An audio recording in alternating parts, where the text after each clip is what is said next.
Fit करता है। मेरे दादाजी ने एक बार मस्जिद को जानते दादाजी, मेरे दादाजी का शरीर शांत हो गया, फौज से है तो बड़े नियम चलते हैं। दादाजी ने मुझे पूछा, गंगा नजीब मुझे बता के अ से पहले क्या था, ज्ञ के बाद क्या है। मैं दसा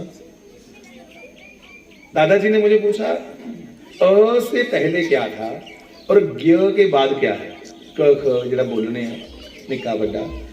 अब मैं चुप हो गया, मैं दादाजी मुझे तो नहीं मालूम। तो उन्होंने मेरे सिर पे हाथ रख के कहा, बेटा अ से पहले अज्ञान रूपी अंधकार था और ज्ञ के बाद सदगुरु की कृपा मिली, अपने टीचर्स की कृपा हुई, तो ज्ञ के बाद ज्ञान रूपी प्रकाश में हम प्रकाशित होकर जीते हैं।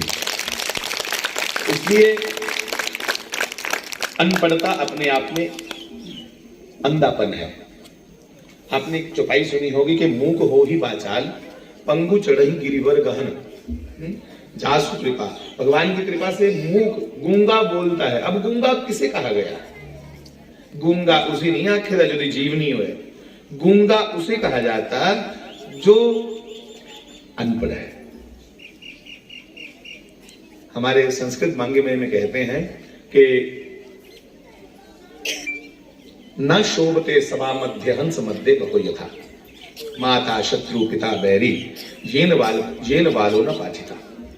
वो माँ और पिता पुत्र के शत्रु के समान है अपने बच्चों के, जो उनको अच्छी शिक्षा दीक्षा नहीं देते, क्योंकि वो बच्चे फिर सभा में कैसे बैठेंगे। फिर वो ना शोभते सभा मध्य, वो बैठ भी जाएंगे अपने पैसे के बल पे सभा में, पर वो लगेंगे कैसे।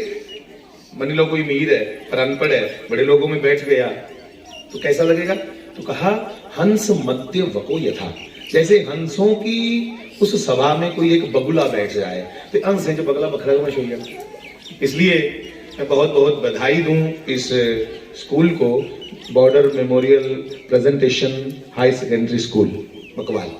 बधाई इसलिए दें कि आपने जो सांस्कृतिक अपनी परंपरा से जुड़े हुए जहां सभी कार्यक्रम करवाए, इससे हमें परिचय मिलता है कि हमारा भारत कैसा है, हमारा भारत कैसा उसका दिव्य और उज्जवल इतिहास रहा होगा।